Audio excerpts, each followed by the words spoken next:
your time so empty? No. Well, I run the office and tend the cabins and grounds and do little errands for my mother. The ones she allows I might be capable of doing. Do you go out with friends? Well, a boy's best friend is his mother.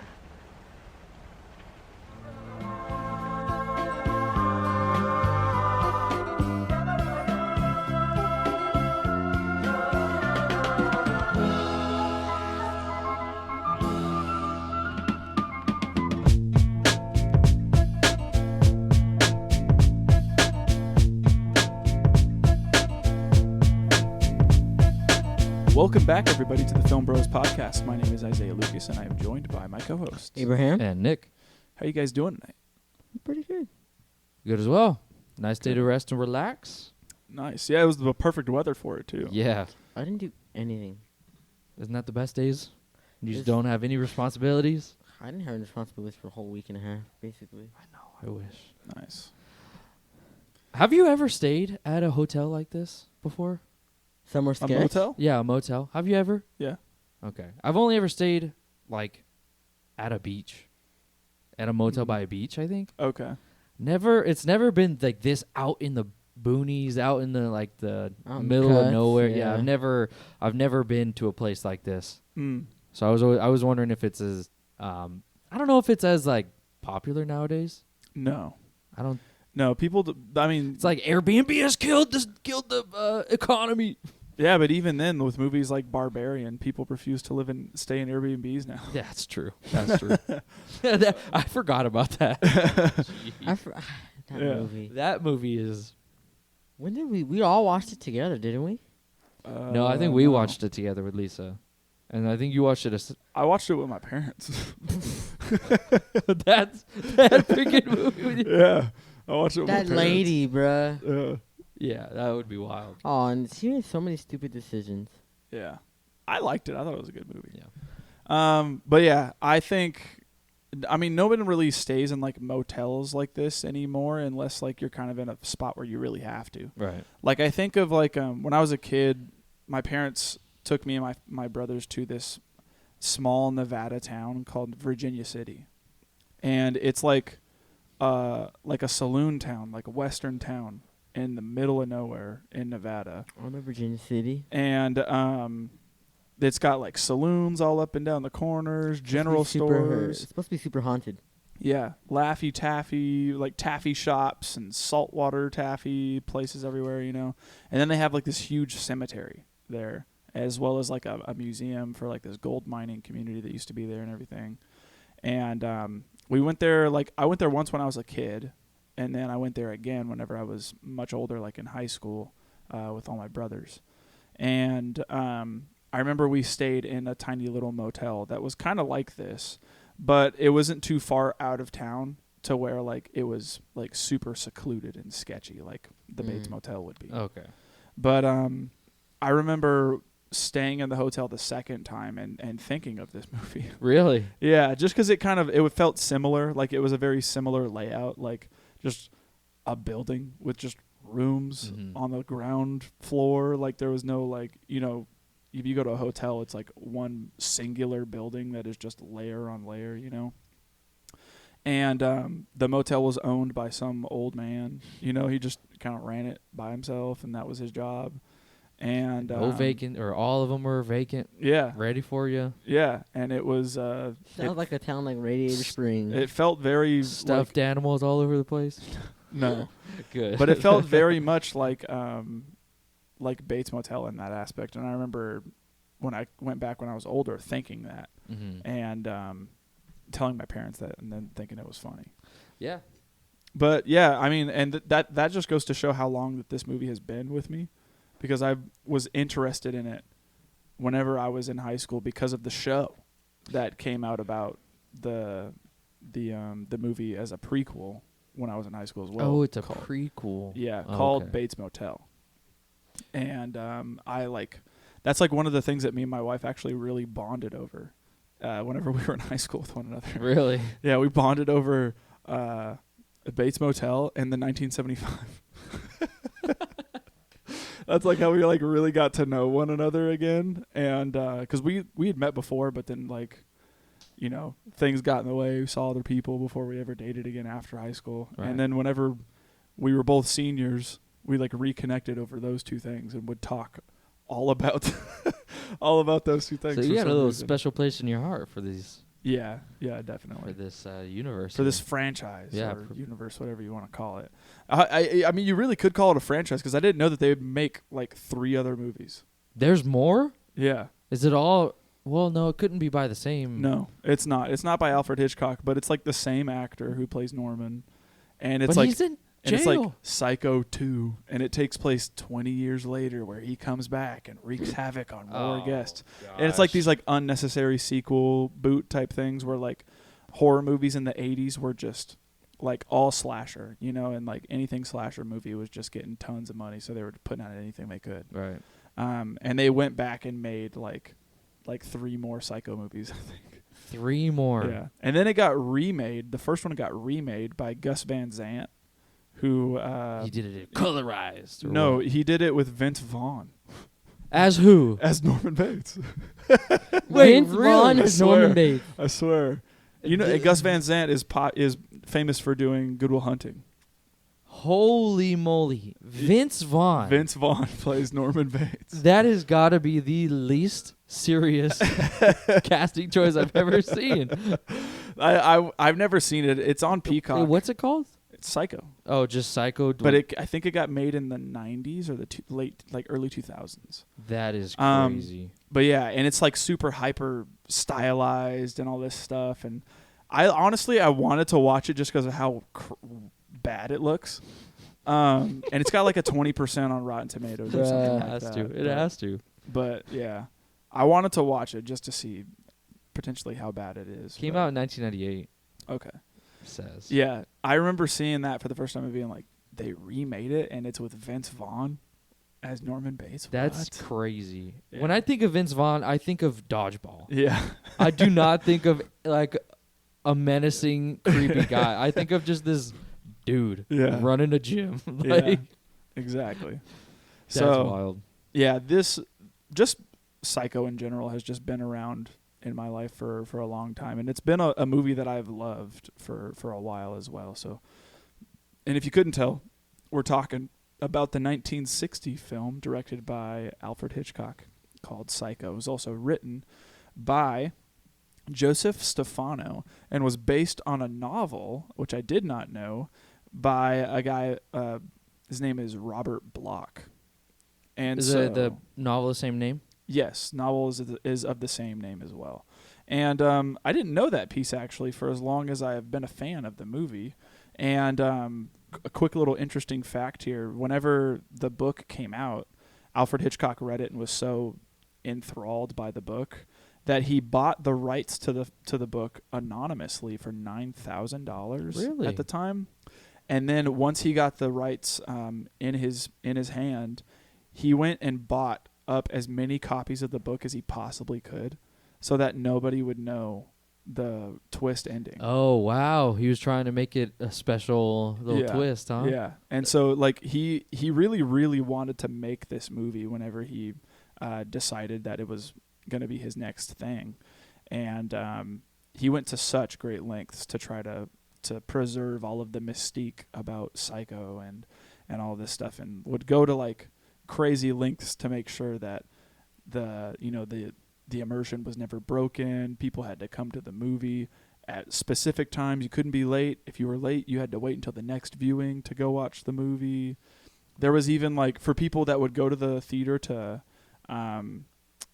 see it and wait around a little bit, he issued theaters specific LPs, like specific records to have them play.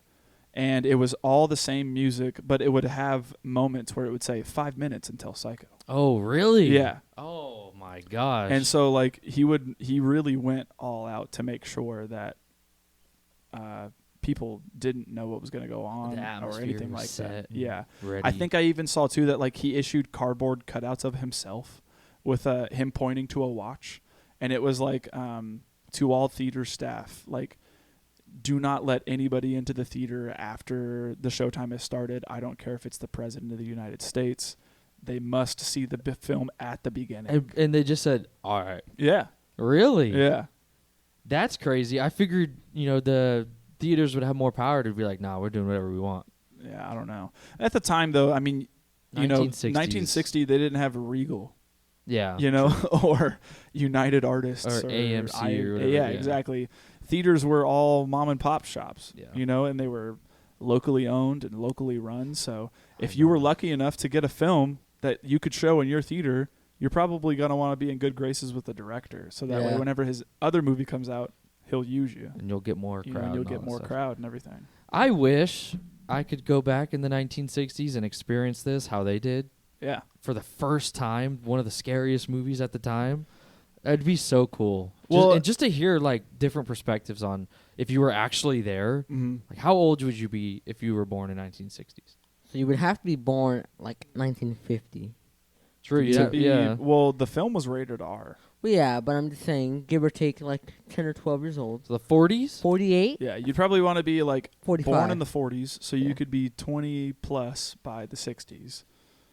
And experience this film like at our age that we are. So you'd now. be like what, in About 80s or 80s right 90s? now. Holy. Probably. Yeah, that's crazy. Yeah. And what I wanted to say too, which this is why I say that like horror movies are very generational and like they're a very very much a sign of the times. Because to us, Paranormal Activity and movies like The Blair Witch Project for the generation before us are like very much like, whoa, those were big things for us. We thought those were real and they were, terrifying to us as kids. This was that for The 1960s. for people that were around in the 1960s. True. And this was ultimately actually the catalyst for like horror movies to come. Mm-hmm. Like this set the groundwork for movies like Jaws and Halloween. Guessing Texas Chainsaw Massacre. Exactly. And like and this movie really did show that you could do a lot with a very small budget and with unknown actors and make an incredibly successful film. Yeah. And like this would only propelled that horror movie boom that we got in the late 70s and early 80s. And this was also, like I had said, also groundbreaking in the fact that like it showed things on screen that had never been shown, like a woman being vulnerable in a shower. True. Or I even saw something like toilets, like being able to flush a toilet on screen. Yeah, what a random like things thing like to that. prohibit. Yeah, or like even like something as groundbreaking as like a shift in how the story is told, where like the main person that you watch throughout the film is not gonna be who you watch throughout the whole film. Yeah. And this is just again incredibly influential to millions of directors down the line, and they would only get further and further and further. Like I'm thinking of John Carpenter's Halloween, and how influenced Psycho was. But then John Carpenter puts his own spin on it, and then people down the line say, "Oh, I was influenced by that," and then people down the line will say, "Well, I was influenced by this guy, who was influenced by this guy, who was influenced by this guy," And it's a cool little like. It's like a little domino. Like a little like Russian nesting doll, where you can just kind of peel back the layers Everyone's and see. just putting their own little spin over top of all the exactly. inspiration. It's cool. So, yeah, we're going to be talking about Psycho. It's currently streaming on Peacock because it's made by Paramount. And so if you have Peacock, check it out. I luckily did own this, so I got to let you guys borrow it. And I picked it up at Rasputin's for like $4, I think, which was great. And yeah, like I had said, this has been something that's been in my life for forever, it feels like. So what about you guys? This was the first time ever watching this film. I knew about Bates Motel and the whole like lure of it, just because my brother watched the show, but I didn't like follow it, so I didn't know the complete Norman Bates story. I didn't know the complete story of Psycho.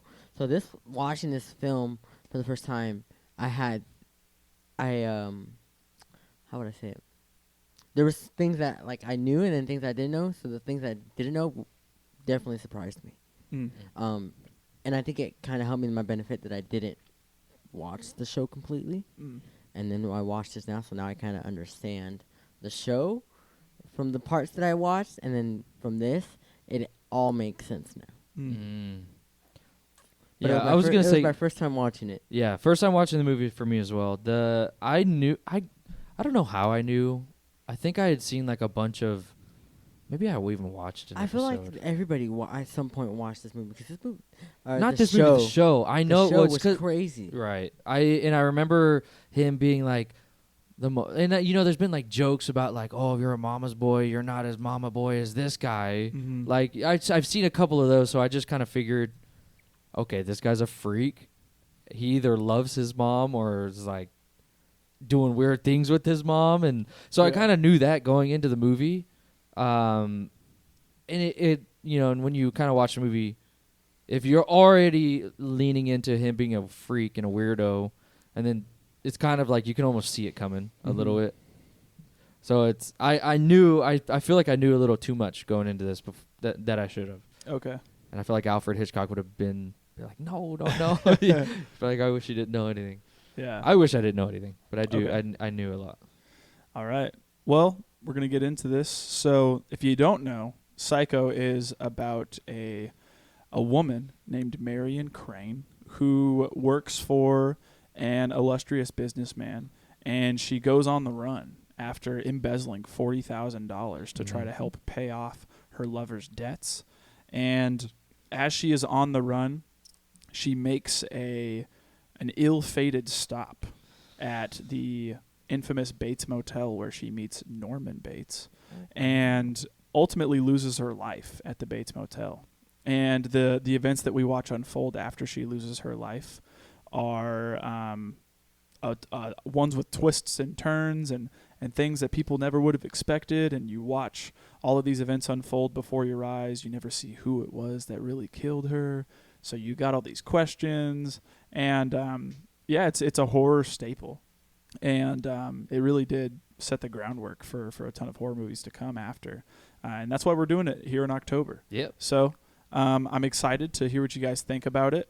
And, obviously we're going to get into spoilers as well, too. So if you have not seen this movie, I would recommend going and checking it out, especially if you call yourself a lover of movies. This should be something that you watch before you die. I think Entertainment Weekly, I totally disagree. But I think Entertainment Weekly said that like this is number 7 on their scariest movies of all time. So I don't know what else. Scariest movies according to what time period? I don't know. Entertainment Weekly, right? Yeah. So What would you consider the scariest movie of all time? I don't know because It's hard. That's hard a question, huh? It's the same thing as saying like what's the funniest movie of all time. Like Somehow I think that's easier to answer. But things are subjective. Yeah. And one thing that's scary for somebody is not going to be scary for another person. And you know how true that is, because my first thought comes to According to Rotten Tomatoes, The Exorcist, 1973 is the the scariest scariest, movie. and Hereditary is second. that's my first thought. Hereditary, I think, in my opinion, is one of the scarier movies that I've ever seen. Yeah. And But then it we've goes- got a buddy who was like, "No, that movie sucks." Yeah. So it's complete. Oh my It's god. completely subjective. Yeah. it But is. dare I say that this is not scary at all? Yeah. With a 2021 genre or lens looking over it. Yeah, and that's the thing is that we're able to watch these films now and recognize it like, oh man, people thought this was scary. Yeah. Yeah.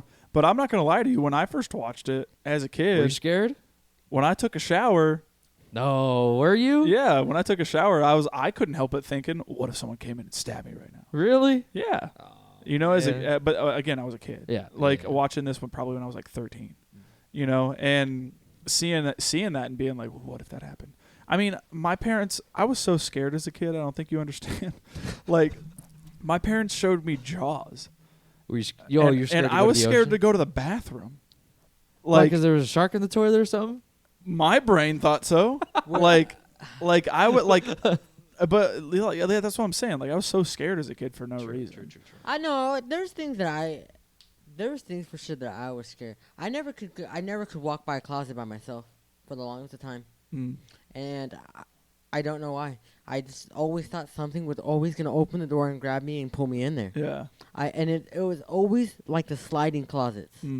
I literally had to have someone walk by me, so I was so scared. Yeah. And then when I would literally pee. I'm gonna expose myself. I would pee in the room so I wouldn't. My first house, the restroom was across the house. Mhm. It was a 2-bedroom house. So I would pee in the corner of my room just so I wouldn't go. Oh, 100%, bro. You wouldn't pee in the toilet, I couldn't. bro. I Like, couldn't. in a bottle, right? No, I would pee on the floor. Oh, Was Bro. it carpet? Yeah, dude, here's the worst part. If you guys know my brother, so next time you see Sal, just ask him about the green carpet that we had. It was green. Like the Okay, carpet well, came with That's good. the house came with green carpet. That's filthy. I got caught Well, one you time. wouldn't make you wouldn't stain it. It's already green. No, it's already green. You smell that, Jonathan? Yeah. Yeah, that's gotta be. Oh, Dude, I can gosh. only. Oh man. I mean, I was.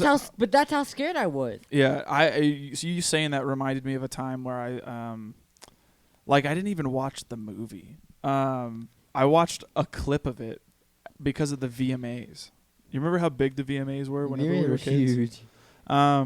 So I was staying the night at my cousin Jimmy's house, and I remember this night so vividly for some reason. We were staying the night at my cousin Jimmy's house, and my uncle was making us dinner.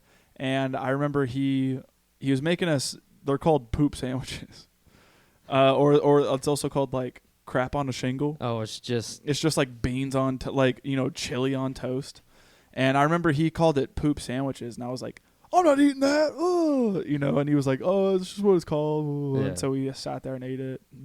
I remember they were playing the VMAs that night, and the award for best scary movie came on, and a clip for The Grudge played. Oh. coming out the TV. Yes. Yeah.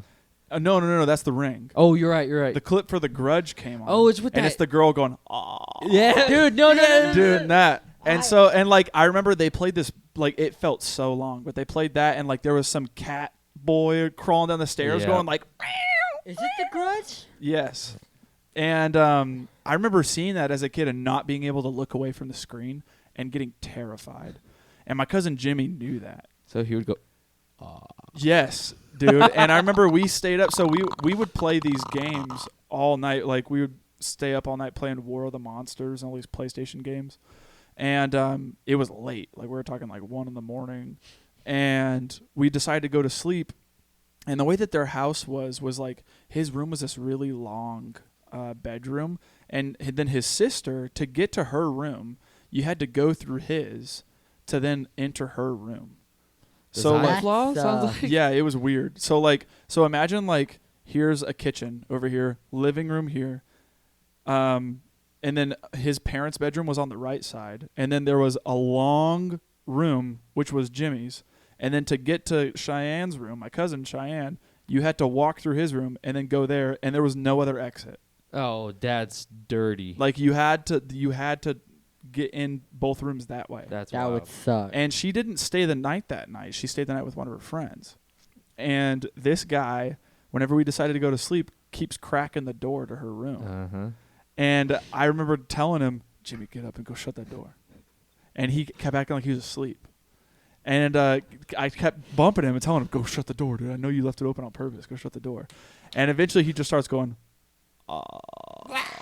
starts doing it. And I started going, and I started punching him. And he was like, dude, what are you doing? I'm sleeping. And I was like, no, you're not, dude. You're trying to scare me. Get up and go shut it. And then he finally does. And yeah, I remember that night so vividly for some reason. Yeah, But- I don't think I could ever watch that movie. The Grudge. Yeah. The Ring too. The thought of someone crawling out of a TV. No, my only exposure for the Scary Ring is Movie. Scary Movie 3. And that's not. That's not even close. The Ring, I Yeah. remember. Isn't that the one where they call you? No, and you it's have- you No, watch that's the one tape. missed call. The Why tape. am I mixing all these together? I Dude, thought it was do like. you remember the one Ring missed is call? when you watch the tape. Yes. And you have 7 days. Okay, that's okay. That I was mixing it because I thought you get a call and then in 7 days you'll die. die. That's one missed That's the call, Ring. bro. That's the Ring. crazy. Yeah, the Okay. ring is when you watch the tape, you get a call that says 7 days. Who gives you the tape though? It Or gets is passed around. Thrift store. Yeah, it's one of the things that gets passed around, and then Yeah. It sounds like It Follows. Okay. I don't know. Sounds all more I, like. all I know is that The Ring is originally Korean, Oh, is and it's it? called like Ringu or something like that. Is where it originally came from, and that's like supposed to be the better version. And then it got Americanized with The Ring. Oh, I did not know that. So, yeah. It's kind of crazy. But anyways, we're talking about Psycho. Yeah. So so let's get back onto the Psycho train. So whoa. It's just like a train. I wanted to go I'm going off the rails on a crazy I was train. about to say that I too. wanted to do Psycho, the thing from TikTok. Freaking Psycho. The micro wrestlers Oh yes, I know what you're talking about. going, Lil Miss. With Disco Dome. It's wild. All right. So if you didn't already know, Psycho is streaming on Peacock. Go check it out. It is rated R. Again, made in 1960s. So I think like the only thing it's rated R for is fear.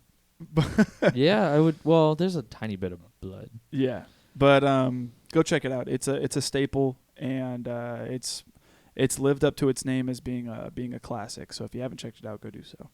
We're gonna go ahead and start here with our first category, which is favorite What scenes. do you got? And for me, my favorite scene doesn't start until she gets to the motel.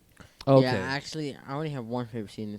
It's during the hotel. Okay, mine's before. Okay. The whole it starts when she's driving from like she's just gotten the whole car situation and she's driving and you hear the narration going on in her mind. Oh yeah. I love that. Little context, she's just stolen $40,000 from her work Mhm. and she's got this boyfriend or boy toy or whatever the heck he is Yeah. to her that lives in I forget the name of the place. It's like Fairville or something. Fairville is where Bates Motel is. Oh, is she? And she's just passing He lives. through. Yeah, he lives out of town. She lives in Phoenix, Right. Arizona. And she's doing all this, but as she's driving out of Arizona, she's getting hassled by a police officer. She's obviously guilt-ridden, Mm-hmm. and she's trying to play it off, but this police officer's seeing right through her. She goes and buys a new car, and is just acting all sketchy. And as she's driving, like, it's real tense. The cop is behind her. She doesn't know if she's going to get pulled over, and the cop pulls away. And as she continues driving, you hear, like, the narration going on of her workers, of them saying, like, oh, I don't know. We tried to call her. No one's answering. Call her sister. Oh, she wouldn't leave like that. She's been working here 10 years. Yeah. And it's a really, really interesting way to show not only her guilt, but what is actually going on. Yeah. Rather than it, like, showing us it. Yeah. It's her like mentally going through maybe like this is what could be happening as I'm not there. Yeah. And you hear like her boss saying, "Oh, I don't know. I trusted her," you Yeah. know. And it was just such an interesting way to show her guilt. Yeah, Love that. I agree, and I think that's one of the things that I appreciate about the movie now, because whenever I watched it when I was younger, I was always like, why do we need to see this? The first half of this movie's boring, And when I watched it again, I was I think the first half was great. yeah. I and think the watched first it, half is the most intriguing. So I watched it again after I hadn't watched it what felt like years, and I was intrigued the entire way through, actually. And it's because Alfred Hitchcock sets us up with this character in such a way where we like can relate to her and we really start to care for her. Yes. And then, whenever we eventually even want her to get away with the Yes. crime that she's committing. Yes. And like, I mean, we want that because, I mean, we see the guy whenever he comes in and he's like flashing his money and flirting with her. Yeah, he almost is kind of like, I'm so powerful. Come sleep with me. Yeah, it's like yeah. kind of And- abuse of power a little bit. Yeah, and so we see that, and we see Marion and her boyfriend's need for money, and how he has to pay off debt and all this stuff, and she sees this as an opportunity to try to make amends, right? And say like, let's pay off debt and let's go get married. Yeah. Like we want to be with one another. Let's just go do it. Mm-hmm. And I think that's something that's incredibly relatable for audiences, and it puts us in the shoes to root for her. Oh yeah. Like we immediately want her to succeed, and that's exactly what Alfred Hitchcock wanted for us. Is he wants us to side with her. He wants us for her to succeed in the end, and that doesn't happen. No, unfortunately. it doesn't. Unfortunate. It's so true you say that because she's just literally stolen, and the cop rightfully suspects her, and yet I'm sitting here saying, "This cop's a creep. This cop's a weirdo. This cop is a freak. Leave her alone." I was so against the cop. I was like, dude, she's asleep. Leave her alone. She's not breaking the law. Like, but it was like he the came way off that- creepy, but he was really on the money with his assessment of her. he was doing his job. He was doing exactly what he was supposed following her, making sure she's not doing anything scandalous. to do. Well, then the way that she presented herself too when he approached her was not the right way. She immediately wanted to leave. Yeah, she was not a little even talk to this guy. She could, if she would have been like, "Oh, I'm sorry, like I just fell asleep. Is there anything you need?" He probably would have been like, "Oh no, you're okay. I just saw a car bandit on the road." Like, but no, she immediately was like, "Got a blast. Like I Yes. got a dip." Yeah. She did not have a good So poker that only face at all. raises No. the cop's suspicion. Like, why are you acting? But sus right Alfred now? Hitchcock was like, "Nah, she's the main character. Yeah. She's the one you root for." And I Mhm. was buying in Yeah, the whole time. I was too. I was like, "Cop, leave her alone. Yeah, You and- don't know what she's going through." And then we get see that for no reason. that she leaves her, like, or he leaves her. Like, I don't know if you're still talking about your favorite part. No, that's about it. Well, just the context, the next part, it goes to where she's gonna go sell the car, and which is actually a bro moment because you see a sign that says Los Angeles and Bakersfield. Yeah. Mm. Which is, I was like, hey, this is Not too- 99. Yeah, not too far away. And you see that the cop actually gets off. At least that's what we thought. And she goes to this car dealership, wants to change her car, and then this cop pulls up, and I actually found myself getting pissed off. Because I was like, bro, leave her alone. Like, why'd you follow her? And then he parks. He has the audacity And he's to just pull a sitting there like, U-turn and watch her. Yeah. I was so mad. I was That's- like, again, Yeah. and that just goes to the writing. Yeah. We're rooting for the person who's doing bad. Yeah, and that's one of the things that I really enjoy about this first half of the film is not only are we rooting for this person and we want her to get away with, with the crime that she's committed, but we also are like we're very much watching her and how she's dealing with her guilt. Mhm. And she like you had said has a very bad poker face. Yes. And like wears her guilt on her sleeve.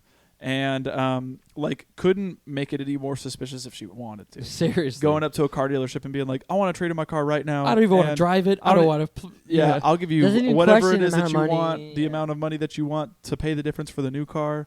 I'll do it right now. Yeah. Like, No And haggling. again, In fact, back then, that's a lot. she just Yeah. said, "Just sell it to me. I don't care. Just Yeah. sell it." And he's the even the salesman guy is is like, this is the first time the salesman's ever been put to the test by the customer. exactly. you know? It's all around sketchy. Yeah.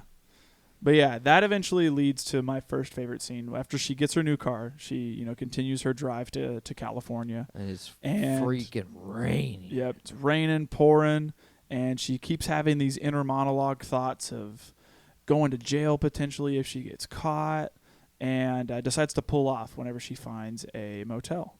So she pulls in for the night and happens to see the Bates Motel, which is completely vacant. Nobody's there. So she pulls in and decides to rent a room if there's any available. And that's where we come into contact with Norman, Yep. who we come to find out is the antagonist of the film, but at the time we don't know. We just think that this is just another guy. And what I think is interesting, or at least what sets it up in a way that this guy will be in the movie a lot longer than what we anticipate, is that he is the only other guy that shares the screen with Marion other than her boyfriend. Mm. And so that immediately for me is like, okay, this guy's going to be somewhat important because they are now in the room with one another, talking to each other. There, some sort of, camaraderie going on or something Right. like that. He is kind of charming. I'm not Yeah. gonna lie. Yeah, Yeah. it- Like and especially at the beginning, I'd be comforted to sleep there if he was there talking I to me. think it was. Yeah. I think you had sent it. There was a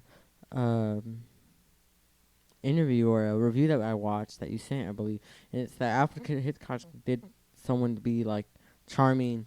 Mm-hmm. I He th- wanted someone someone handsome. opposite Yeah. of that was not ugly and like. Yeah, and that's And what it the makes book. so much sense. And so too. what the book originally was written for was that Norman Bates was supposed to be very standoffish and like fat and ugly Really? and Yeah. short-tempered and like very unlikable.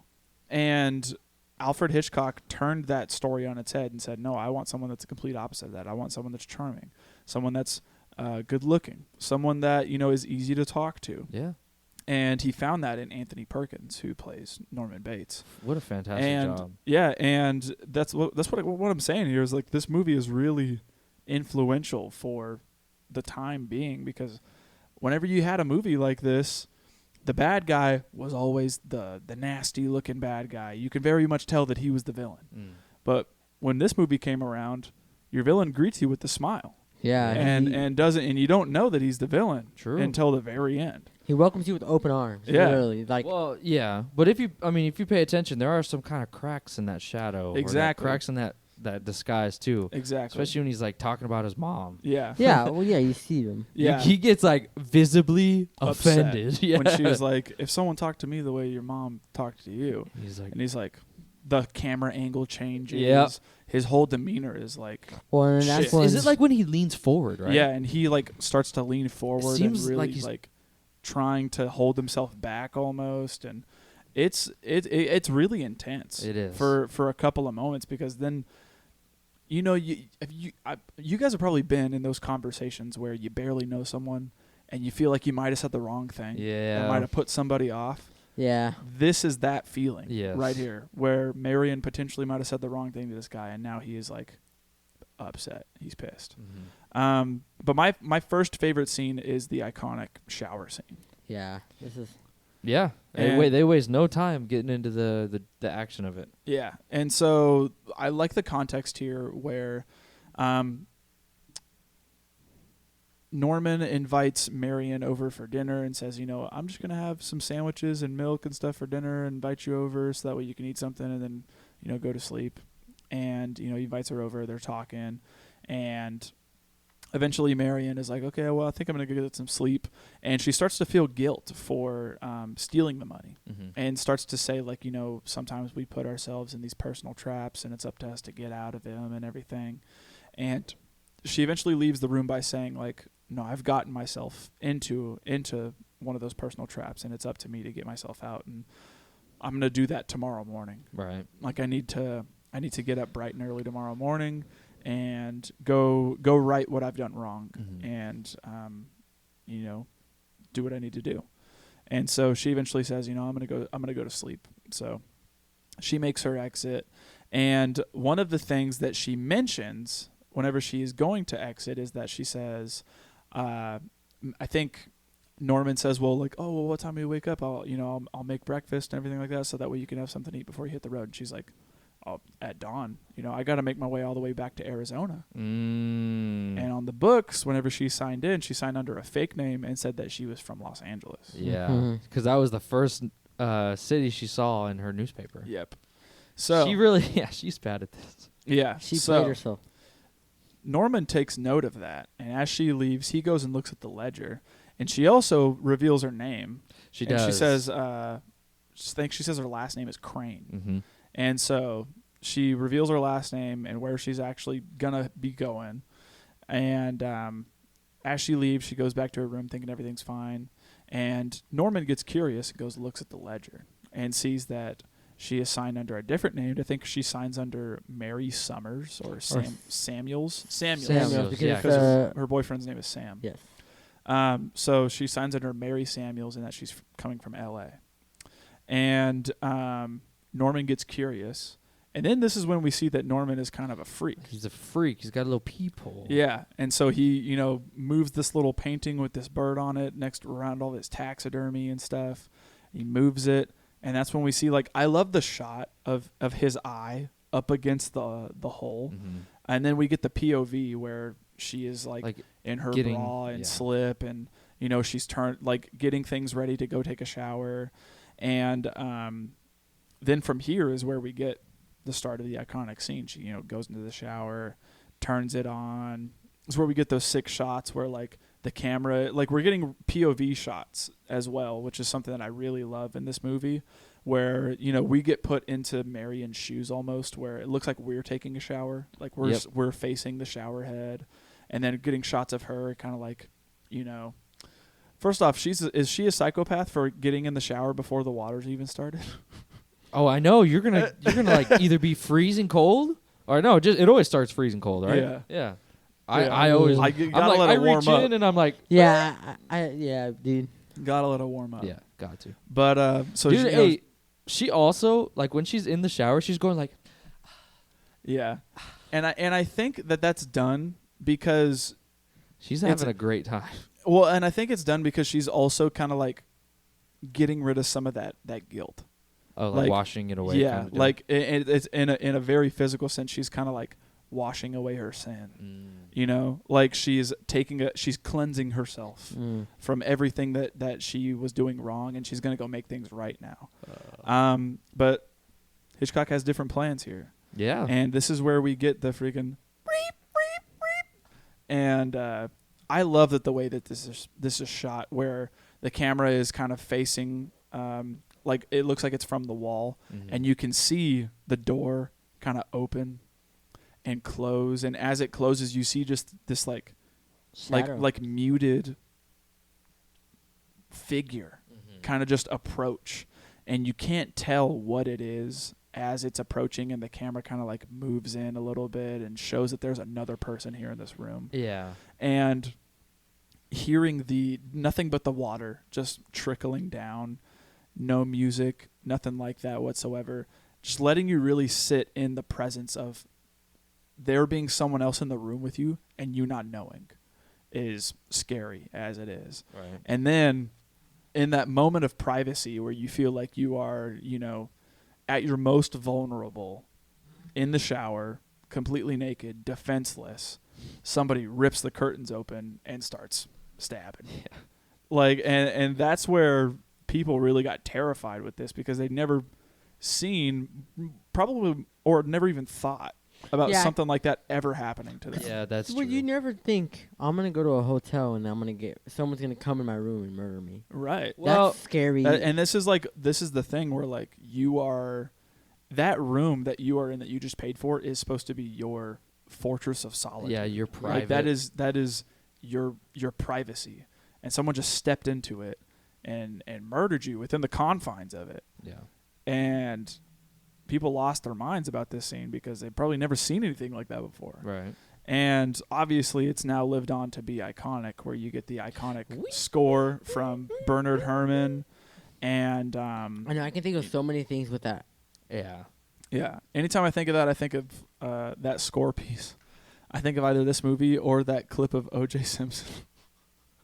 Have you ever seen that clip of O.J. Simpson giving an interview where he was talking about how he never killed his girl, and then afterwards he talks to this interviewer and says like, she says something like, I think he thought that this was going to be a joke or something like that, and she opens up a door and OJ's behind it and he has a knife and he goes to her. The interviewer? Yeah, the interviewer on the news. That is wild. If that shows you anything, it's that he did it, dude. Didn't he also say like, I didn't do it, but if I did do it, this is how I would do it? Yes. So Yeah. I'm just saying. Didn't someone get arrested from our high school for saying that this if you're gonna do something, then you're gonna do it like this? I have no clue. I don't know. That seems pretty. Like if I'm not gonna make a bomb, but if you But if wanted I to, did. this is how I do it. This is who I'd give it to. Yeah. I could see how that'd be an issue.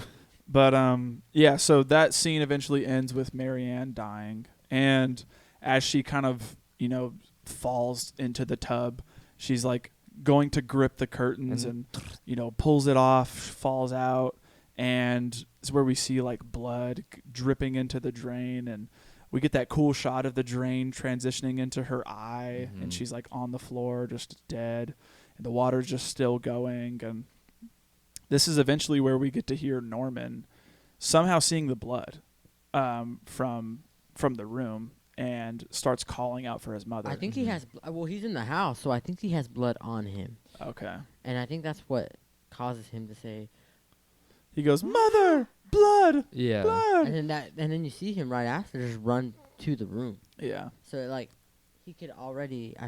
To me, it just he knew what he did yeah, at that moment. Well, yeah. Or And he I'm realized also what he did. thinking too that I think he This realizes is- what his mother did. what his Right. mom did, and he's like, Right. oh, my mom did this. Did I it have to go again. and clean up. Right. And this is very much 'Cause he's this like- whole scene where he like cleans up Yeah, he's after like, seems like it's something that's happened before. Like this is He knows what something- to do. Yeah, this is like something that his mom has done before, and he knows what to do, even though he doesn't want to do it. And so he like wraps Marion up in the shower curtain, mops all the blood up, and like cleans everything, grabs all of her stuff, and goes and sinks the car into this like local dude, swamp. that's so smart. Yeah. I know, isn't it kind of sketchy too when he's washing it, and he's all happy with what's happened, goes, and then he goes, and it stops, and he's like, Oh, Oh crap. yeah, Crap, I what am I kinda- gonna do? I kind of Yeah. was like, oh shoot, is it not gonna go all the way down? and then it starts to go down, Yeah. and he's like, yeah, that's what I Yeah. thought.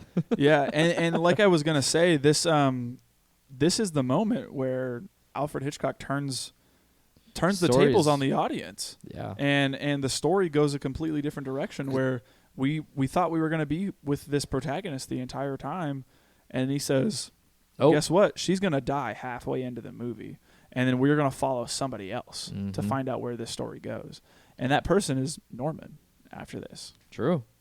So then, after this whole thing goes awry, now we've got private investigators wanting to find out where Marion is, her sister wanting to find out where Marion is, as well as Sam. Norman trying to skirt the private investigators in some way as well. Kind of like getting caught up on his lies too, Yeah, which yeah. was like kind of surprising. I feel like he hasn't had to experience that. Yeah, Yeah, Which but is also the private investigator is stepping over his boundaries. yeah, and this I is think he's doing right. and He's doing a it- good it- job. and this is another one of my favorite scenes here, where his name is Arbogast, Yes. and him like pressing Norman. He's And like, then something's just not adding up here. Yeah, him pressing Norman and then eventually dying, I really enjoy as well. And mostly I love it just because I love Arbogast as a character, and that like he feels like a very stand-up guy that like wants to know the truth, and he's dedicated to finding out what that is. Right. And I love how he goes about his job, where like, first off, the way he gets introduced is kind of funny. He's Where just like peeking, dude. he just appears and he's like standing in the doorway, like as Marion's sister and Sam are talking about where she could Oh potentially yeah. be. Yeah. He's such a creep. He just shows up out of nowhere. Well, Yeah. he's assuming that Sam is likely holding her Yeah. or Sam is an protecting her or accomplice. Yeah. whatever. Yeah, Yeah. accomplice. And eventually they tell him like, no, we don't know where she could be. There's no way of knowing. So eventually he kind of starts tracking down all these local hotels and motels to see if anyone's seen her, right? And eventually he gets to the Bates Motel and finds out that somebody named Marie Samuels has been there. And this is whenever he really starts pressing Norman and Yeah. starts saying, have you seen this woman? And Norman is like, oh, no, I've never seen her. And he's like- Nobody's come around here these parts. Yeah. And then he's like, oh, would you mind if I take a look at your ledger, like just to make sure? And Norman's like, oh, I don't even bother doing that anymore because no one ever comes out here. And when they do, it's just kind of, oh, give me some money and then I'll He's give like, you a key. See? He's like, Yeah. "But you just said no one's been out here, but now you're talking about people being out here. Yeah, He's exactly. like, he's catching him on his words. Yeah, and so he's like, so I just really appreciate if you let me take a look at the ledger. So he looks and then he sees Marie Samuels, who came from L.A., and he's like, no, this could have potentially been like an alias that she might have used or something like that. It sounds like it might potentially be it. So, are you sure you never saw this woman?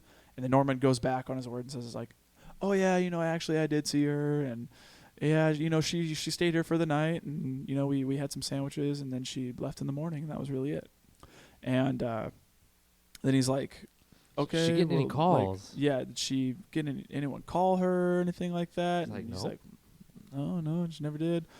And then that's whenever he takes a step outside, and I think he sees the mother standing in the doorway, and he's like, oh, there's a well, I looked out there and there looks like there's another person living up in the house.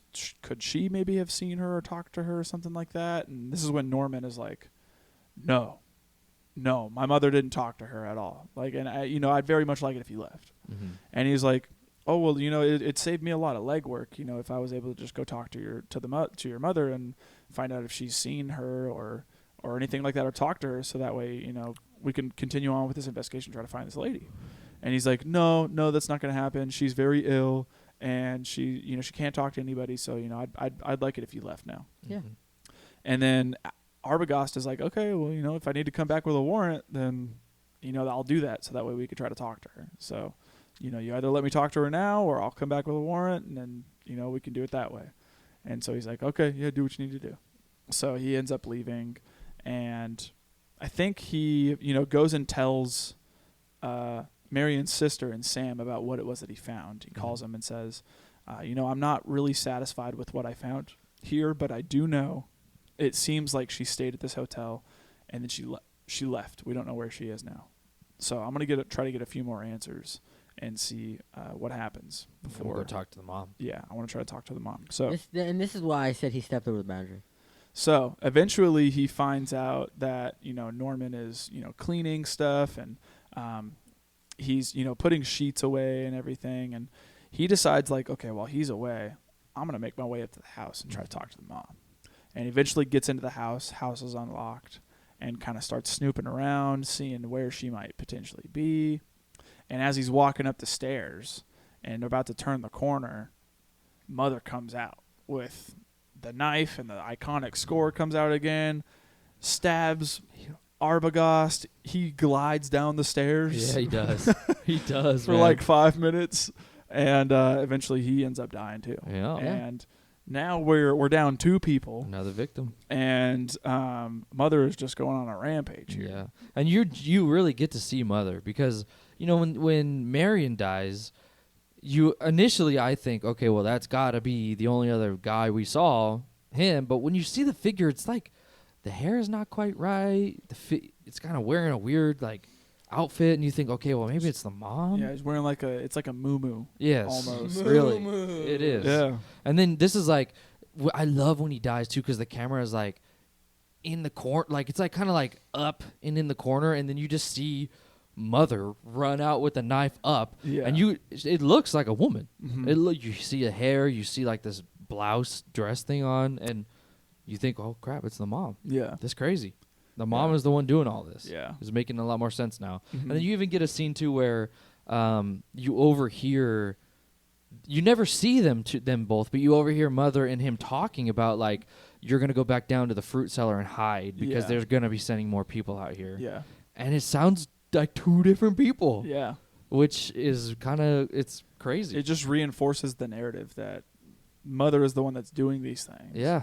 And it's making the twist. And Norman is trying to stop her. And, like, he just wants to get some guests in the motel. She keeps killing all of them. He's just trying to make a buck. Yeah. True. Really true. Yeah. But then after that gets into my last favorite scene, which is ultimately just the ending. Yeah. So do you guys have anything after that or before that? Mm-mm. Okay. Did you have the ending? It's just, yeah, I mean, I don't have it as a favorite scene, but it's a good one to talk about. So I love the ending where everything eventually coalesces at the motel again, where the sister and Sam are going to go look at the motel, pretending to be husband and wife. Yeah, so they which go is to smart. Yeah, so they go and they're pretending to be husband and wife, and they rent a room, and as they go to rent the room, he's pressive too. Yeah, he's almost like pissed. Yeah, he's like, I need that receipt. Give me that receipt. Yeah, and he's like, oh, I need a receipt make sure it's a business expense, and all this stuff. And so as that's happening, they get shown to the room, and then they make up a plan where he's like, okay, I'm gonna go distract Norman. You try to get up to that house to see what the mother might know, and then from there we'll try to figure out where Marion could potentially be. And so as Sam is distracting Norman, Sam goes in there and is like, oh, my wife's taking a nap from the long drive, and I'm not sleepy, so I need someone to talk to. So, what do you do around here? And just starts making, small talk with them. And this is where we watch Marion's sister go up into the house, knowing that from the sheriff saying that they buried Norman's mother 10 years ago. True. And and she swears that like he said that he was talking to the mother and all this stuff, and that they don't know who he could have been talking to if she was dead for 10 years and all this stuff. And so she goes up to the house and starts snooping around, and whenever she goes upstairs where Arbogast died, it gives us the same aerial shot too, where like it could potentially happen to her, but she gets a little bit further into the room where mother came out of, and we see that nobody's there. And she kind of looking around, and even like scares herself, where she looks in the mirror and sees a reflection of herself, and she gets scared. And then like goes and looks at the bed and sees this like huge imprint of just like, it looks like somebody in like the fetal position almost, into the like etched almost into the bed. It's crazy. Yeah. Real quick, you said that she got scared from looking from the mirror from herself. Yeah. I thought she got scared from seeing the ashes of the hands. 'Cause that's an urn, isn't it? It is an urn. That's what I thought she got. 'Cause that's just confirming that she's dead.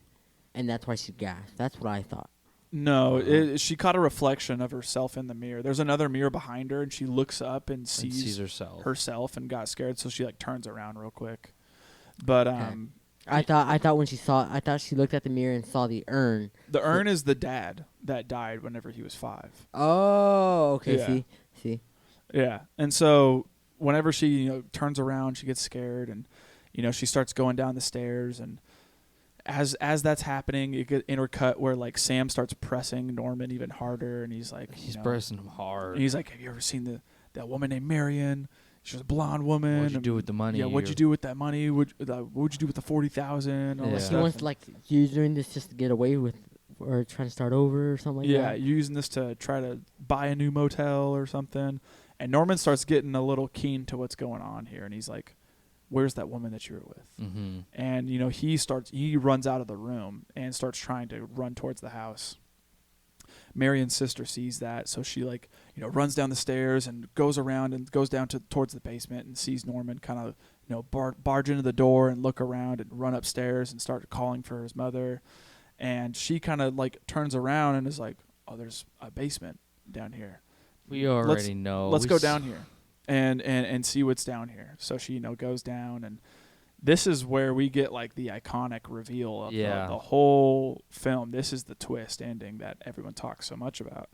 And she goes down into the fruit cellar and turns this light on. And as she turns it on, she recognizes that someone is sitting in the corner, facing the corner. And we see like the hair that we see whenever we watch the knife scene go down. True. And it looks like a woman is sitting in a chair, kind of like with her arms crossed. This and is sick. As she, walks up to her, she says, "Mrs. Bates?" And she doesn't answer. Yeah, and then she kind of like touches her, and as she touches her, the corpse, we'll come to find out, kind of turns over and reveals itself, and it's all shrunken up and like mummified and everything. Almost and looks like the old lady from SpongeBob who's selling chocolate. Yes. Yeah. But she, reveals herself to be that mother is dead, and she's very much a corpse.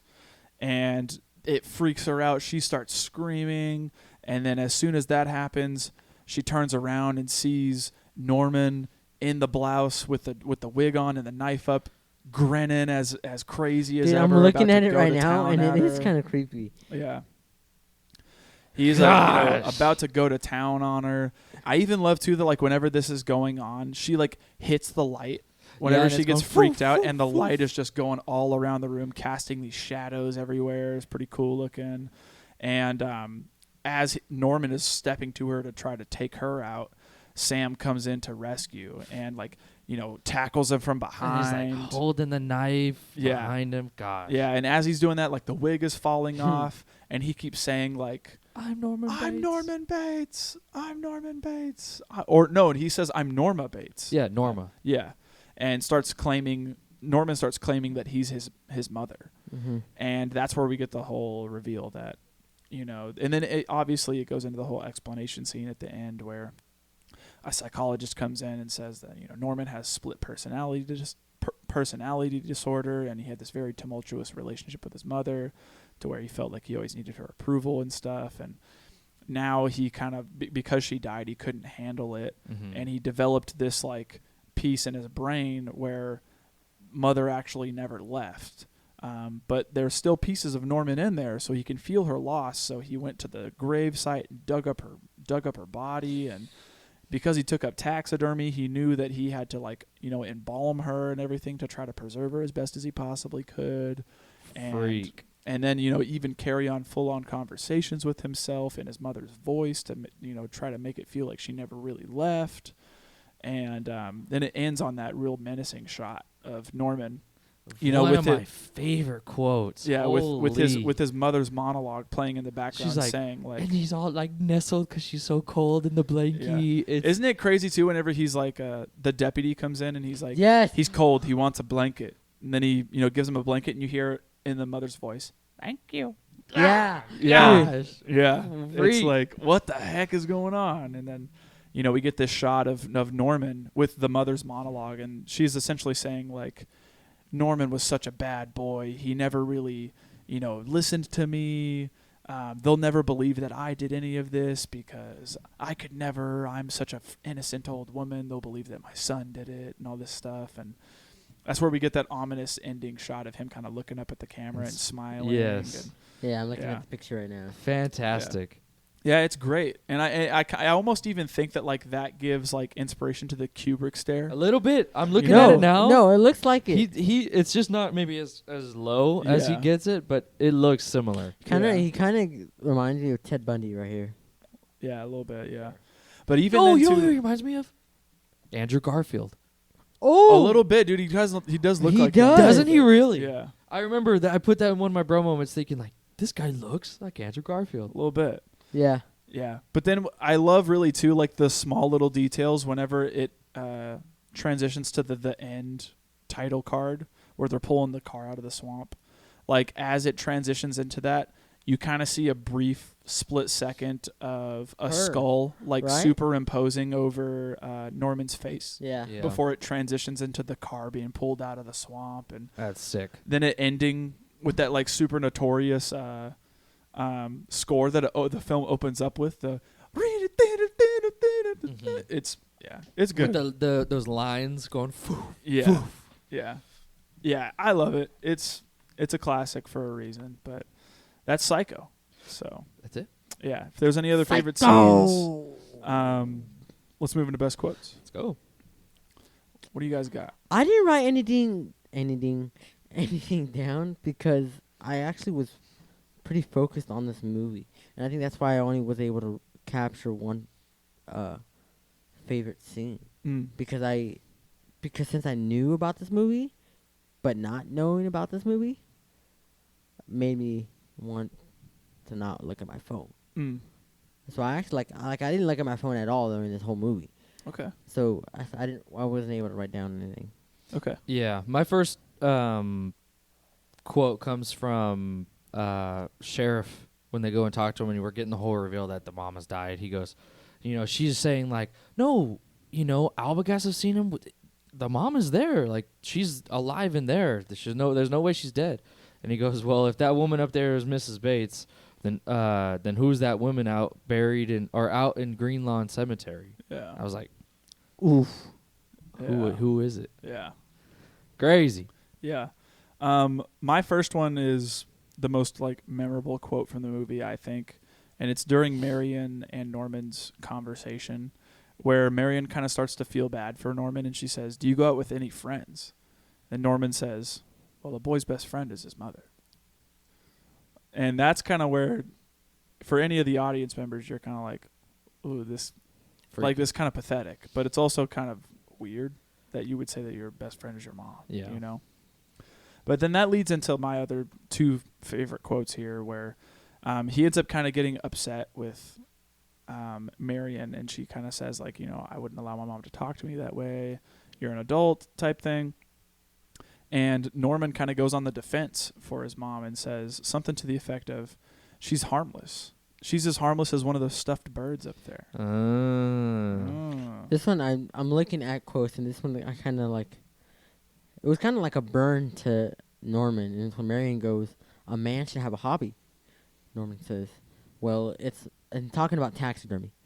Well, it's more than a hobby. A hobby is supposed to pass the time, not fill it. And Marion responds, is your time so empty? Mm. And I said, Savage. Yeah. Yeah. But then that whole little conversation after that leads to Norman saying, jumping to his mom's defense even more and saying that, like, she needs me. It's not as if she were a maniac, a raving thing. She just goes a little mad sometimes. Don't we all? We all go a little mad sometimes. Haven't you? Then Marion says, yeah, sometimes just one time can be enough. Yeah, seriously. Yeah. My last quote comes from Norma Bates at the very end when the fly lands on her hand. And she's like, I'm not even going to swat that fly. I hope they're watching. They'll see, and they'll know, and they'll say, why, she wouldn't even harm a fly.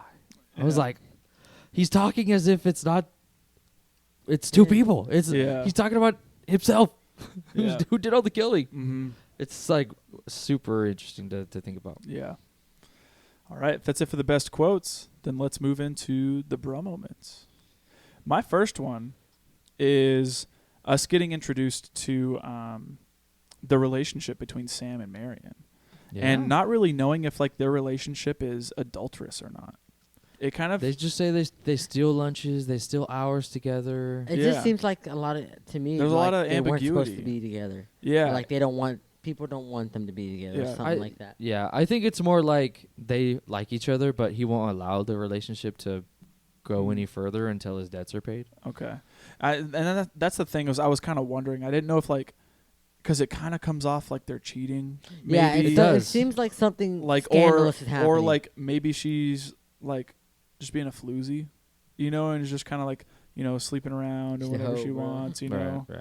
And he's kind of like can't turn a housewife out into a hoe or something, or whatever the Can't saying turn a is. hoe to a housewife. Something like that. I didn't know, and I thought that it was really interesting that that's what we open up with, is kind of this, like, this ambiguous relationship. We don't really know if it's like what we would call moral at all, and I think that that's something that also was, like, never really portrayed before on the silver screen, and that, like, a relationship is defined as like a husband and a wife, and they love each other very much, but these people are not married, and they don't really, like, we get the insight that, like, Sam was married and he's paying alimony to his ex-wife, and that Marion has never been married, but she very much wants to be married to Sam, and there's just all this stuff that's in the way between them being together. So Yeah.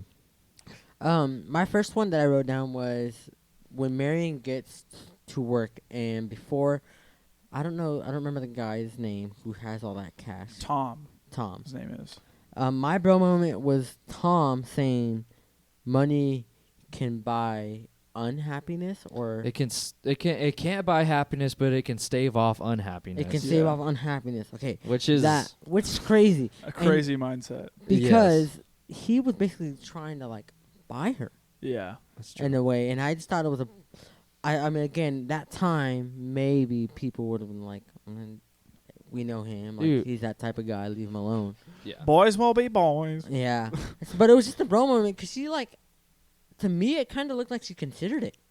No. No way. No. Because he even gets asks she gets the whole idea to steal the money from that interaction right there. And he even says, like, See, and that's my problem because I didn't think she was stealing that money for Sam. oh no, I immediately thought I didn't think it was for her man. the debts. He literally said, like, you'll come and lick this Post-its with me so I can send my checks off to Yeah. alimony. Yeah, I mean, one of the reasons he says they can't be together, he's like, I can't have you living above a hardware store Yeah, yeah. with me. Like, we need to live somewhere else if we're ever going to be together. But I didn't think she was a down person like that for him. Oh, she was. She loved him. Dude, calling in sick, and then seeing your boss. Seeing your boss? Yeah, that's tough. Isn't that, like, you're high? Like, that's my nightmare. Yeah. That's That a is- nightmare right there. Yeah, Especially when definitely. you're calling, you're like, I've been dying, I've been crapping and vomiting. Well, she said Yeah. she and already then you're had a just in the car, headache. like, And then you know? seeing him walk by and him noticing you. yeah, that's got to be. Oh, Yeah. Yeah, putting you in your place. definitely. Yeah, another one for me. Marion, whenever she goes to trade in the car, and the guy's like, oh, okay, well, we'll get into the mechanic and kind of see what it's worth, and then, you can look at trading in your car for another one. And she's like, oh, what about this one right here? And he's like, oh, well, considering the car you traded in, maybe $700 for the car. And I was like, dude, $700 to like trade in the car that you have now and just give him $700 and get a brand new one? That's crazy. You don't know how much It's different. Actually, I'll tell you later how much that is today. Yeah. Even Tom, whenever he comes in and flexes his $40,000, he says, I bought my first home for this price right here.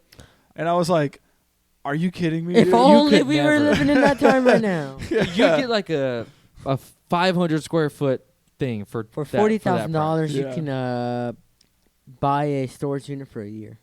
Seriously. That's what you can afford in this market. Yeah. Yeah. A bro moment for me was seeing Bakersfield. I think anytime I see anything in the valley Seeing the 99. and the 99, yeah, I think it's just crazy. Yeah, Alexa even said too, there's certain shots where they're driving on the 99, and she was like, "That's probably Tulare right there." And I was so like, funny. "You're probably right." Yeah. Honestly, they probably filmed a lot of this in the valley, which is kind of crazy. Yeah, and I just seeing that, it was crazy. Yeah. Another one for me was Marion feeling guilty about taking the money and wanting to return it in the morning, and then Norman going and looking at the books Yeah. and seeing she gave her an alias and all that stuff.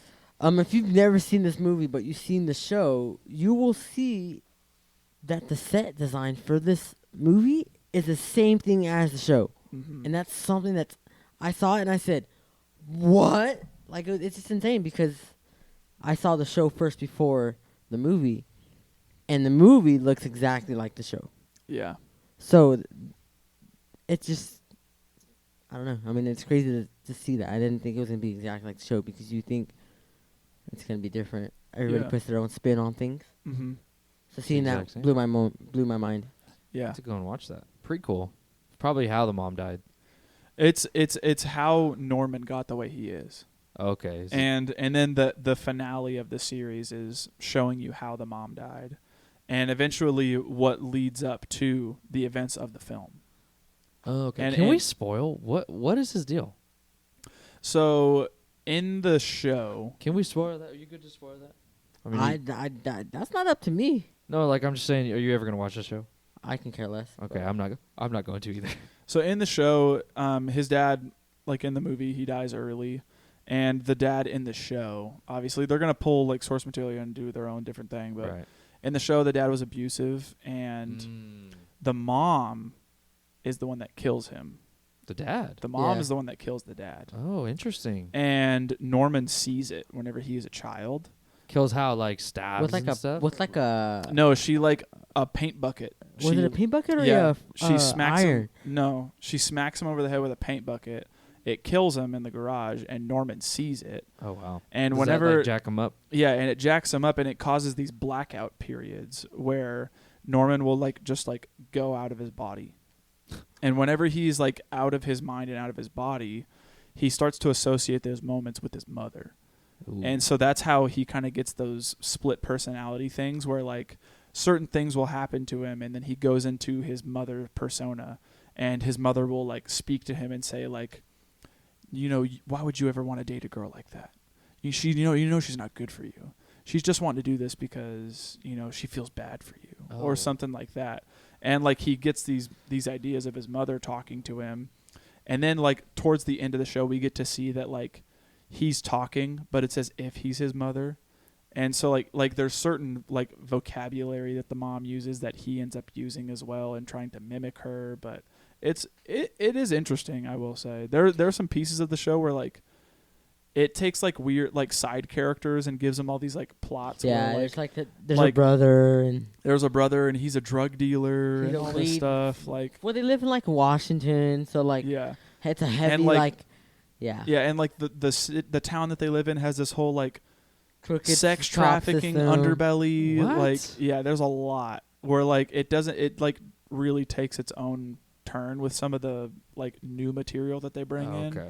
But they try to stay faithful to like the movie You got to make a show somewhat, out of yeah. it. So It had like you gotta- 5 it's gotta- seasons. Yeah, so, that makes sense. You gotta have some content to farm. from what I remember, the bits and pieces that I watched of this show, it was pretty cool. Yeah. Oh, interesting. Yeah. Another bro moment for me. Whenever Arbogast gets to the Bates Motel, why does he get out the passenger door? Does he? Yeah. I didn't notice. He does not. He's driving, and then he decides to get out of the car and goes and climbs out the passenger door instead of just getting does? out the driver I door. didn't notice that. Yeah. I did not notice that at all. What? Yeah, I thought that was wild. Uh, And then the peephole was just a bro moment for me. Yeah, definitely. Yeah, that was it. I just hearing that. I heard it was kind of crazy to me hearing that the mom had poisoned both herself and her husband. Mm-hmm. I was like, oh wow, she killed him and committed. Yeah. That was crazy. She Murder committed. suicide. Yeah. Committed. Last one for me, obviously, is hearing that Norman's mom has been dead for 10 years. Yeah. From the sheriff. But Crazy. Yeah. all right, that's it for the bro moments, and let's move into the facts. Yeah, to make this movie, it took them roughly $806,000. It says estimated. That's a lot of money for back then. $806,000. Yeah. Yeah. Okay. Gross for U.S. and Canada made $32 million flat, and worldwide made $32,052,925,000. So what's that in today's money? That in today's money, I don't. Inflationcalculator.com. 32. It's 1, 2, 3, 4, 5, 6. While you're doing that, I have a fact about Alfred Hitchcock and the cut of the movie that he took. Ooh. So I thought this was pretty interesting, actually. But so usually, I guess, Alfred Hitchcock had like a specific like standard whenever it came to his salary for making a film, and because Paramount Pictures gave him the budget that it gave him, they didn't think that the movie was going to do well, so they gave him the $800,000 budget because they, again, were thinking that the movie was going to do poorly in the box office. So in doing that, Hitchcock said, okay, you don't have to pay me my $250,000 salary that is my standard, and in lieu of that, I'll take a cut of the box office earnings, being 60%, whatever it makes in the box office, that will be my paycheck. So they said, deal, right? Paramount Pictures, again, believing that the movie was going to flop, very much agreed and said that's perfectly fine. His personal earnings for the movie exceeded $15 million in 1960 dollars. Adjusted for inflation in 2020, he would have taken home roughly $131 million just for himself. Holy moly. Yeah. Okay. I can't even imagine what Yeah. you do with all that. Yeah. So the worldwide, what they got in 1960 was $32 million. In today's money, that is $332.4 million. That's insane. That makes a lot of sense. Speaking of inflation, what about that $40,000 brick? Yeah, so I actually got that as well. Because even in today's money, $40,000, $40,000. in my opinion, is still an impressive amount to see I'm right going in to use front the of you. inflation calculator just because I have it open right here. But $40,000 in their time? In their time is quite a bit. Today, that's $414,000, $900. Yeah. If someone walked up to me with, first off, you need a freaking briefcase to see all that. Yeah. And for $700, which was that car, Mm. that's $7,260. Yeah. That's And That's she said, crazy. here you go, here's $930 $7,000. Yeah. That's a 937.25% increase. Yeah. Yeah. That is insane. Crazy. Inflation in 2023 is 3.67. Yeah. So Wild. another one in regards to the budget, actually, I found myself asking, why was this movie filmed in black and white? Yeah, why 'Cause was it? It came out in 1960, and color film was getting popularized by like 1954 or so. And then the obvious came to me: color film was probably more expensive, right? Right. Yeah. And so that was one of the reasons why it was filmed in black and white, was because of the budgetary restraints, but also Alfred Hitchcock had said that he decided to go with black and white because the blood and everything that comes into the movie, he thought it would be too gory. in color. Oh, really? Yeah, and so they decided to go with black and white that way, so that way the blood can be sort of muted. And I have a fun fact actually about the blood. Yeah, I was about to say that too. The blood is straight up chocolate syrup. It's Bosco chocolate syrup. Yeah, That makes so much sense. But it Yeah. makes sense because it's blood's supposed to be like some type of darkness, Yeah. especially when it's in a mass amount. yeah, you think of syrup has got that viscosity Yeah. similar to blood, so yeah.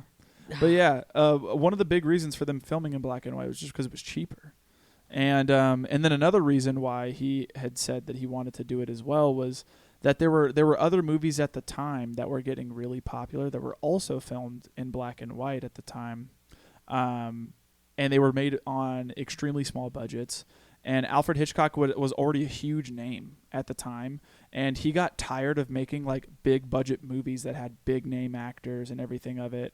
And he said, like, my next movie, I want to do something with an incredibly small budget with unknown actors, and I want to try to make a film that people want to see. And this Psycho is what came out of it. yeah, And yeah, that's kind of how we got the film that we got today. he succeeded. I thought this was interesting. The official trailer back in the 1960s ran for over 6 minutes. Yeah, I watched it actually. Did you really? Is it over Yeah. 6 minutes? Yes, and it's just Alfred Hitchcock going through the set Yeah, that's what I saw and too. saying, "This is the site of the Bates Motel." Really? Yeah, Yeah. and it's just him going on the set and just talking about what might happen here. That's so though. cool. One of the parts Yeah. that I saw from the I believe it's the same video Yeah. you saw is like when he shows the house, he goes, and this house is above the hotel or motel. Yeah, He goes, it's very ominous. Yeah. And then he like explains a little bit and then continues on with the set. yeah, It's kind of yeah, crazy. you will never get trailers Something like lasting that. longer than Unless like it's a like minute or two. yeah. unless it's like a very sought after like director or something. Maybe it's like if it's their last film.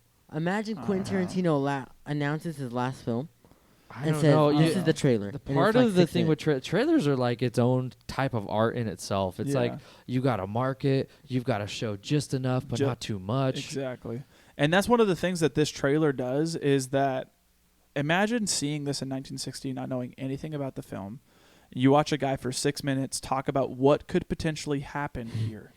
You have no idea. He gives you nothing as to what the story is, nothing. Yeah. And you go in saying, "Oh yeah, I saw this trailer for this movie. Sounds interesting. There's all this hubbub about it. People are talking about it. I have to be there on time, or else I won't be able to see the movie." You know. And then you go and watch it, and you come out, and you're like, "What the heck? That was crazy." Yeah. Like I'm scrolling through YouTube seeing all the new trailers coming out, and they're roughly around 2 minutes, 2 minutes and 30 seconds each. And that is like almost triple that, Yeah. which is completely unheard of. My last one, it's kind of like one of my bro moments, but the first scene to be shot was actually Marion getting pulled over by the cop, and that was actually filmed on the Golden State Freeway, 99. Wow. There you go. Interesting. Golden State Highway, excuse me. Another one that I have here actually in regards to the shower scene. So I thought this was pretty cool. There's a certain shot that we get to see from like Marion's POV whenever we are looking up into the shower head. And for that shot specifically, Alfred Hitchcock had a 6-foot diameter shower head made. And then all of the insides of the, like the center pieces of the shower head blocked. So that way the water sprayed out into like a cone formation and it would go around the camera. So whenever I'm, you... I'm looking at the still. The still is so sweet. Yeah, it's super cool. And I have another one in regards to the shower scene. That stabbing scene in the shower is reported to have taken 7 days to shoot. Really? Wow. Yeah, because they had to use 70 different camera angles during that entire scene because it cuts so much around the violence of it. Because you never actually see like Yeah, the there's knife no go into her or anything like that. It's all implied. All of the violence in this movie is all implied. Yeah. And there's so many Right. different camera angles and shots used and everything in that scene alone. There's 70 different camera angles in that shot for 45 seconds in the movie. Really? Right. 40. There's It's only 7 45 seconds of the movie is the stabbing scene. and there are 70 different camera angles. Jeez, that's how Yeah. you know it's important. Yeah. Yeah, another one for me here. I really enjoyed this one because we kind of mentioned like the use of like toilets and not being allowed to show it on screen and stuff. Well, that's so weird. And so I guess at the time, the FCC said that like any references to toilets couldn't be presented in either film or television. And the writer of the film, Joseph Stefano, said that he wanted to add realism to the story, and he was adamant about seeing a toilet on screen, and he wanted to see it flush specifically. And so So strange. Alfred Hitchcock told him that he had to make it so through his writing if he wanted to see it. And so Stefano wrote the scene in which Marion adds up the money and then flushes the paper down the toilet, specifically so the flushing was integral to the scene, and therefore irremovable. It could not be replaced. If it was to be replaced, it wouldn't make sense. And apparently because of that, this was like the first American movie ever to show a toilet flushing on screen. That's crazy. Yeah. Weird. What a What achievement. Yeah. That is so weird. Yeah. And then the last one for me here, which I thought was pretty interesting actually. The shooting for the movie ended up wrapping up on February 1st, 1960, 9 days over schedule. And a rough cut of the movie was finished by April, at which this point Sir Alfred Hitchcock, which I didn't know he got referred to as Sir. Sir, yeah. I wonder why. He was convinced that his experiment had failed, and he was ready to cut the movie down to a television episode, and was like ready to just throw it all away and say like this is not worth it, right? But before he did so, he handed the rough cut of the film, to Bernard Herrmann, who would later add his score to the film. And once he got back the completed movie with the music, he said, okay, this is going to be a motion picture. This can't be a television episode. Oh, really? I need to get this in theaters with this score. And that's how we got the movie that we got today. Was partly was due in part to the score. Oh, okay. So Okay, before we move on, I'm reading here that Psycho 3 is actually directed by Anthony Perkins. Oh, really? It's Yeah. directed by him? Yeah, directed by man. Anthony Perkins, and he also plays Norman Bates in Psycho 3. Oh man, he just Somehow. ran his career to the ground, dying on that hill. Huh? Somehow. That's crazy. Yeah, I was like, wait, Anthony Perkins, Psycho 3, how does that work? And it somehow does. I don't know. He goes by Sir because he was knighted by the Queen Elizabeth II in 1980. That's crazy. Yeah, that is Imagine crazy. being knighted, dude. That means you can legally have Sir in front of your name. Mm-hmm. Yeah. Imagine Sir Nicholas Gowen. It's got a nice ring to it. All right. Anything else for the facts here? That's it for me. Me as well. Okay. What didn't work for this film? It's too easy. Up front, I just want to say I was more intrigued the first half of the movie than the second half of the movie. I did think the second half of the movie, to me, was a little bit of a cat and mouse chase between the private investigator and Norman, Mm. and it just felt like he would always. It just felt like a Tom and Jerry to me, just from the private investigator. Okay. But I 100% liked more when Marion was in it. Okay. Just because I felt like the writing and the way that Alfred made us feel for her, like the way he made me feel for her stealing the money and wanting her to escape from the cop, like that's crazy. Like Mhm. she's literally a robber, and I'm reading for her, and it was just it made me intrigued because I was just like, oh shoot, what's gonna happen next? Mhm. Because she was always looking over her shoulder, as well, Mhm. and that's something that I really liked. Yeah. I agree, too. I was a little off-put when she died because I thought, okay, well, she dies kind of early on. Who are they going to replace her with? And I didn't necessarily think that the new replacement was Norman. I thought it was the sister Yeah, I did too. and Sam, and I was infinitely less interested in them two as characters rather than Miss Crane herself. I was like, I'm so sad she died. I wanted to see more of her. Mm. Like, she was captivating, and she's dead, and now I have these two other characters, and I don't really care about them at all. Okay. So I was a little bit like, And then there was a moment in pacing where like just after she died, and I was sitting there thinking like, she's literally dead now. That sucks. And for some reason, I felt like it was so long for him to like clean everything and like put her away. I was sitting there and I was like, yo, I kind of get it. Like I'm kind of like bored and done with all of this because nothing really is happening. You just kind of just see him like get a mop and mop it up. You cover her up, put her away. I was just like sitting there thinking, man, this is like grinding to a halt right now. For I don't know why I felt like that, but that moment specifically, I was like, gosh, I'm bored. Okay. I was bored a couple times. Okay. Which is wild because I see people all the time saying like, the tension never left me. I was so scared the whole time, and I was like, one, it's not even scary. Like it was hard for me to contextualize it in the 1960s. I was looking at it more of, in today's time, how am I enjoying this now? And not scary in the least. Like this is not at all scary. Not even close. Every chance it has to be scary is like not there. And that, in my opinion, I don't know. I could find no way to be scared by this. Yeah, and that's why I think the argument for horror movies being a product of their time is it's very important. Is very crucial. Yeah. I mean, and the same could be said for like technology that's used in movies now. Like when I used to watch Land of the Lost with my dad and seeing them use claymation dinosaurs. Dude. Be like, whoa, My dad was like, this was crazy back then. Like this was the best that we got, and this felt real, to us. And I watched it as a kid, seeing CGI and everything and all this stuff and being like, this looks stupid. But then And as a now- kid, I like, the more I watched it, I was like, oh, this kind of grows on me. It has a charm to it, Yeah, maybe I need Yeah. to watch it more. I don't know. I don't know.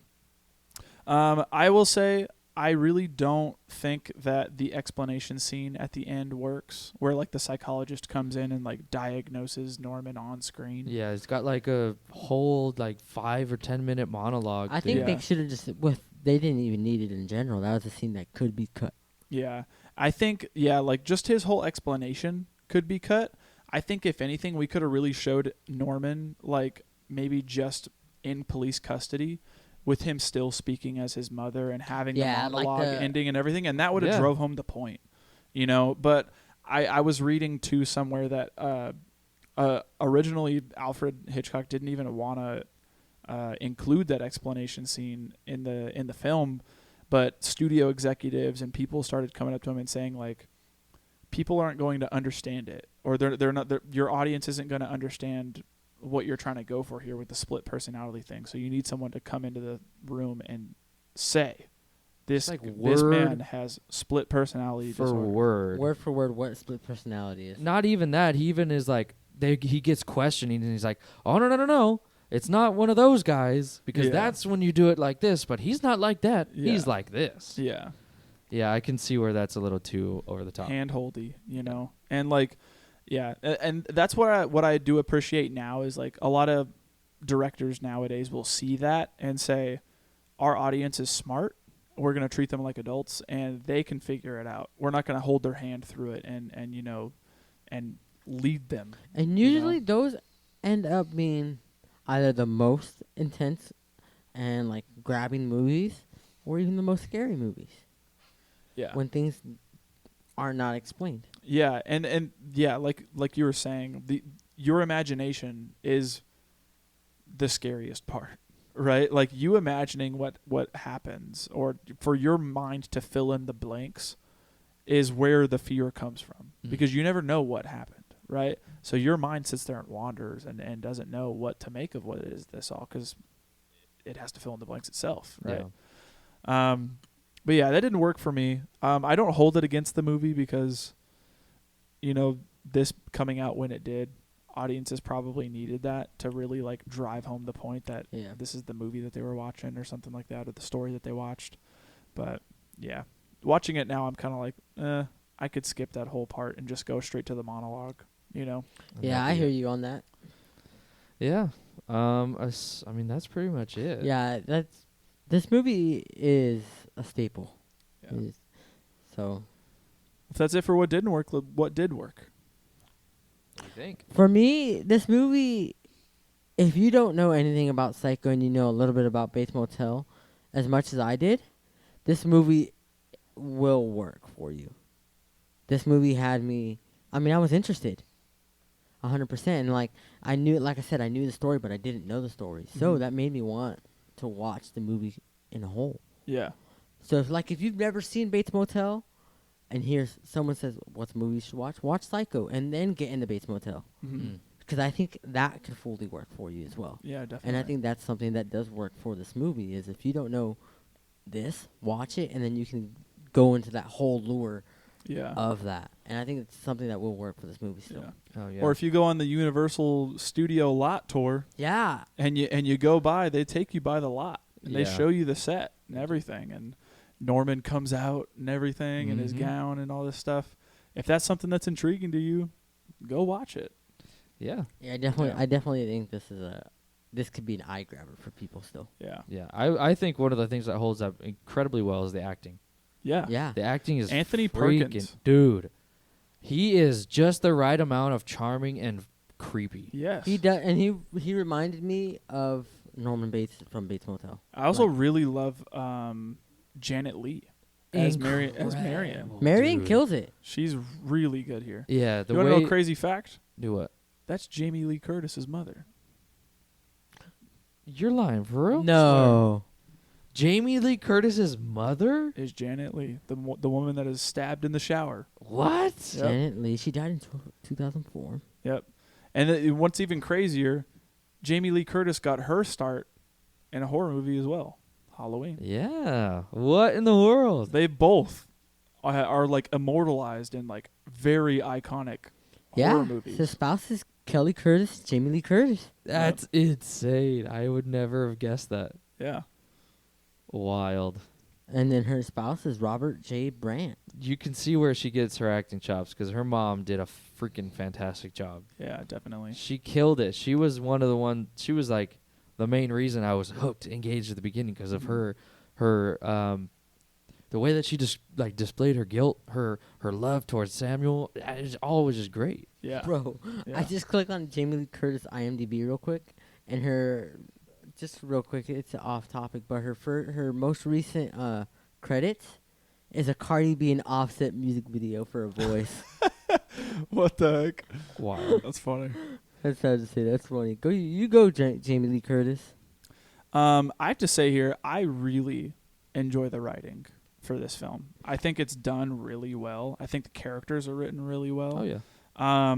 I love watching Arbogast and like his small little portion that he is in the film, but then I also love watching Marion and her trying to get away with embezzling that money. Mm-hmm. Like I really do like all the characters that are presented here, and I also enjoyed the film in that, you know, it tried really hard to push the boundaries for cinema at the time, and it succeeded. And because of the success of this film, it really did show that America was ready for something that it didn't want to see, Mm-hmm. you know, and that would only push the envelope further to be like, okay, well, what's the next movie that we can make that will push it even further? And then, you know, you get people who are making even darker movies and darker and darker and darker. And like, you know, could you imagine if you brought somebody from the 1960s into our world now and showed them a movie like Hereditary? Yeah, that. Like, they would blow their mind, Mhm. you know? Like, and it's, you know, all because of this movie that we have like laid the groundwork for the movies that we have now. Yeah. So, yeah, I really enjoy it in that aspect. And then also just the score. Score It's is iconic. half the battle, Yeah. honestly. Bernard Herrmann is Yeah. amazing. Dude, I did mean, you know that you get a score- guy that does that score and then a score like Taxi Driver. Yeah. Like, he's phenomenal. So, Mhm. The score for this movie was also only on string instruments, which is kind of crazy. yeah. And I even love like the placement of things. Like, it throws you off. You watch the movie and then all of a sudden it's like, it's like super ominous in the beginning of it, and you're like, what am I about to watch? Why this is is just this the here? credits, Yeah. you know? And then it opens up and you're like, oh, it's a cityscape of Arizona. Yeah. Why was I getting all like flustered and For no- you know, everything like for nothing, you know? I really enjoyed it in that aspect too. Yeah, So, anything else? That's it for me. me as well.